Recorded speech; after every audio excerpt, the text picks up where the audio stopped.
Welcome to Democracy Now!, democracynow.org, The War and Peace Report. I'm Amy Goodman. President Obama delivered his sixth State of the Union address outlining his domestic and foreign policy agenda for his final 2 years in office.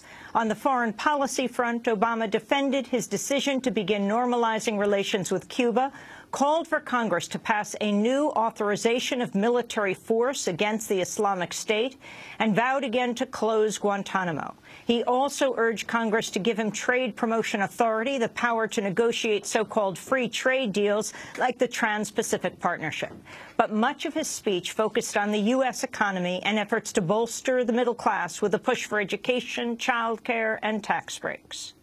It's now up to us to choose who we want to be over the next 15 years and for decades to come. Will we accept an economy where only a few of us do spectacularly well? Or will we commit ourselves to an economy that generates rising incomes and chances for everyone who makes the effort? For the first time since 2001, the State of the Union address included no mention of the words al-Qaeda, but Obama did say three other words that made history: lesbian, bisexual, and transgender, marking the first time those words have appeared in a State of the Union address.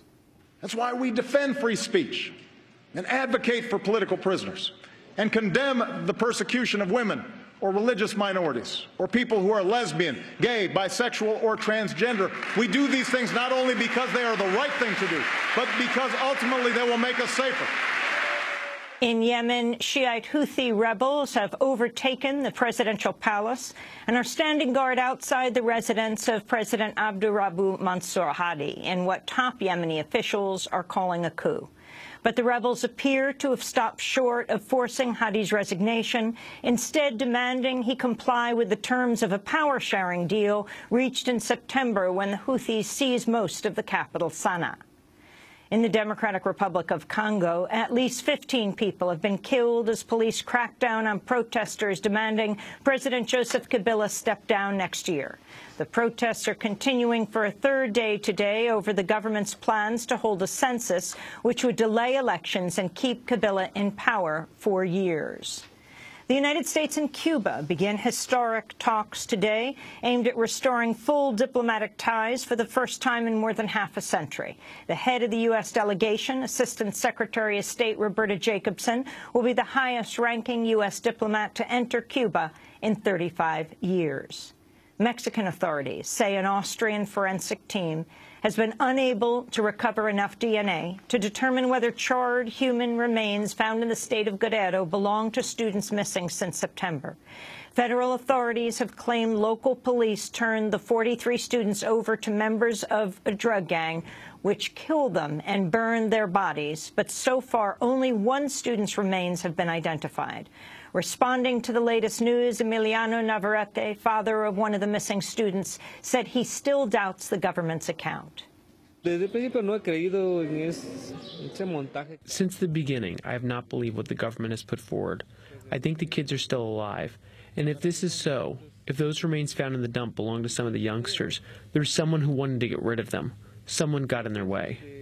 In Bahrain, human rights activist Nabeel Rajab has been sentenced to 6 months in prison for insulting the government on Twitter.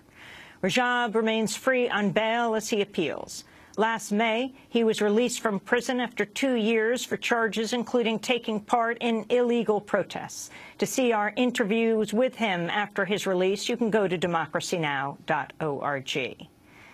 In the United States, residents of Glenville, Montana, and surrounding areas are being told not to drink their tap water after the cancer-causing chemical benzene was detected following an oil spill. The warning comes days after up to 50,000 gallons of water spilled into the Yellowstone River and follows earlier assurances by state officials the spill posed no public safety threat. Glenville sits on the edge of the Bakken Shale, a top oil production site, and near the route of the proposed Keystone XL pipeline. President Obama's vowed to veto a Republican-backed measure to ban abortions after 20 weeks of pregnancy, calling it a direct challenge to rulings by the Supreme Court. The House plans to vote on the ban Thursday on the 42nd anniversary of Roe v. Wade, the Supreme Court's decision establishing the legal right to abortion. A new report finds at least 50 U.S. law enforcement agencies have quietly obtained radar devices which effectively allow them to see inside homes. According to USA Today, the radars can detect human breathing at a distance of over 50 feet and penetrate walls to locate someone inside a home and determine if they're moving.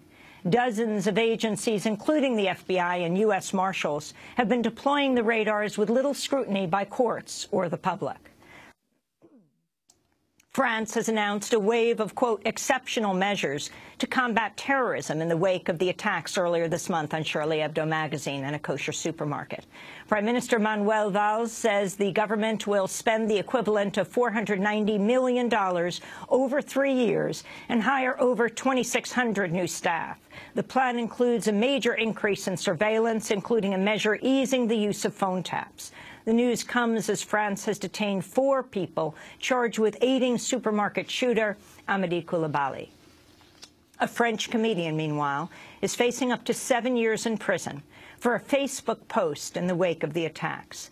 The comedian, Dudjane Mabala, was arrested and charged with inciting terrorism after posting that he felt like Charlie Coulibaly, a term which combined the name of targeted magazine Charlie Hebdo and the name of kosher supermarket shooter Amedy Coulibaly.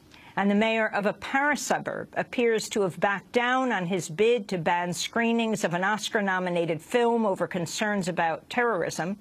The film Timbuktu, just nominated for Best Foreign Language Film, is viewed as an unequivocally anti-jihadist film which depicts the horrors of jihadist occupation in Mali.